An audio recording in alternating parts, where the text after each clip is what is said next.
नमस्कार दोस्तों, स्वागत है आपका टेक्नो डिफेंस अपडेट पे। तो दोस्तों आज आपके लिए एक बहुत बड़ी खबर निकल कर आई है, क्योंकि दोस्तों खबर तो नेवी से रिलेटेड है, लेकिन हर डिफेंस लवर के लिए एक बहुत बड़ी खबर है। और दोस्तों इस बार आपको भले ही चीन हमारा कितना बड़ा दुश्मन हो, लेकिन उसका इस जो खबर है इसका श्रेय आपको चीन को थोड़ा सा देना पड़ेगा। आप स्क्रीन पर आर्टिकल भी देख सकते हैं कि जो भारत का थर्ड एयरक्राफ्ट कैरियर होने वाला था, यानी कि आईएनएस विशाल, उसके लिए इंडियन गवर्नमेंट एक तरह से अब मान चुकी है, किसी भी तरह का कोई बजट इशू नहीं आएगा।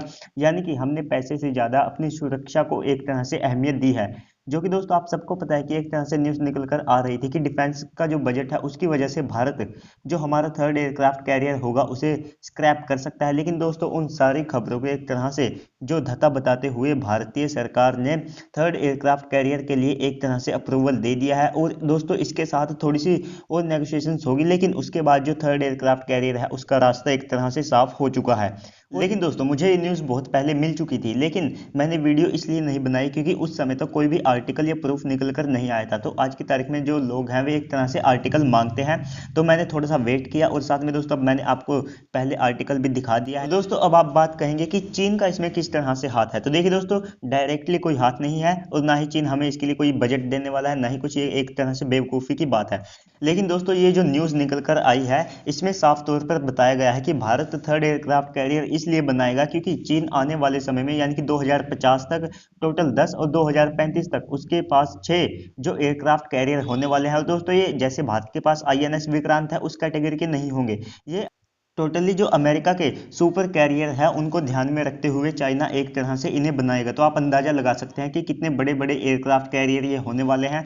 और दोस्तों तो ऐसे में इस रिपोर्ट में साफ कहा गया है कि चीन के इसी बढ़ते खतरे को देखते हुए भारत अपना जो थर्ड एयरक्राफ्ट कैरियर है उसे बनाएगा। और दोस्तों नेवी के सामने जो एक तरह से बहुत ही बेकार, एक तरह से मैं कहूँगा, सिचुएशन थी कि इंडियन नेवी को या तो सबमरीन चुननी थी या फिर एयरक्राफ्ट कैरियर। तो ये कंडीशन अब एक तरह से खत्म हो चुकी है, क्योंकि मेरे हिसाब से बहुत ज़्यादा बुरी कंडीशन थी एक इतनी बड़ी नेवी के लिए। क्योंकि दोस्तों आप देखिए इस तरह की सिचुएशन थी, या तो आप गन चुनिए या फिर उसके अंदर की बुलेट। मेरे हिसाब से ऐसी सिचुएशन थी सबमरीन या एयरक्राफ्ट कैरियर में से किसी एक को चुनना।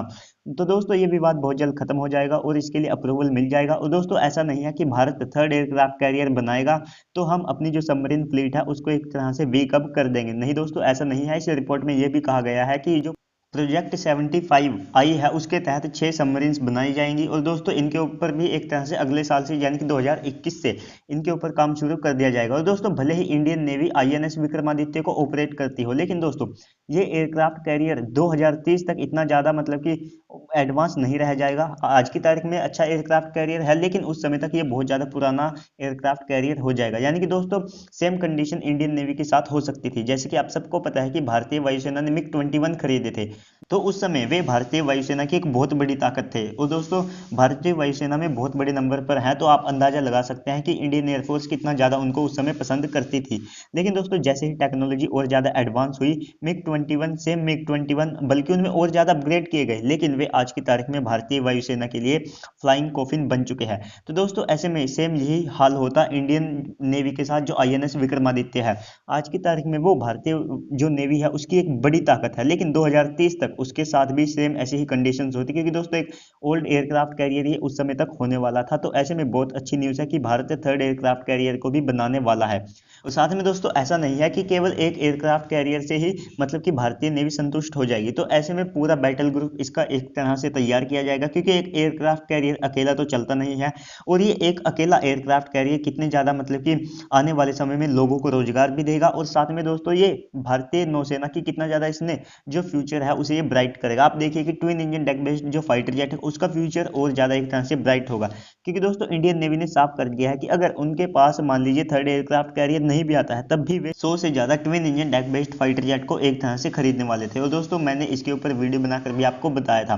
तो अब थर्ड एयरक्राफ्ट कैरियर की वजह से नंबर और ज़्यादा बढ़ने वाला है, और ये जो संख्या है ये 150 से 160 के पास जाने वाले हैं। क्योंकि दोस्तों जो आईएनएस विक्रांत होगा उसके ऊपर टोटल 57 या 55 फाइटर जेट एक तरह से ऑपरेट किए जाएंगे, तो ये संख्या 160 तक बड़ी आसानी से जा सकती है।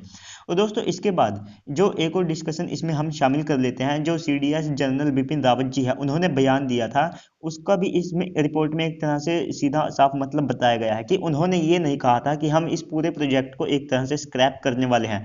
उन्होंने केवल इसके डिले की बात एक तरह से कही थी। तो दोस्तों उनके जो बयान है उसको एक तरह से जो भारतीय मीडिया है उसने बहुत ज़्यादा तोड़ मरोड़ कर एक तरह से आपको बताया, तो इसकी वजह से बहुत ज़्यादा कन्फ्यूजन क्रिएट हुआ। तो दोस्तों आपको ये न्यूज़ कैसी लगी कमेंट सेक्शन में लिखना बिल्कुल भी मत भूलिएगा। साथ में इस वीडियो को भी लाइक कर दीजिएगा। और दोस्तों मैं शाम को एक और जो भारत का थर्ड एयरक्राफ्ट कैरियर होने वाला है उसके ऊपर एक डिटेल्ड वीडियो बनाने वाला हूं, तो आप इसके लिए भी चैनल को सब्सक्राइब कर लीजिएगा। तो चलिए दोस्तों आज की इस वीडियो में इतना ही, मिलते हैं अगली वीडियो में, तब तक के लिए गुड बाय, जय हिंद।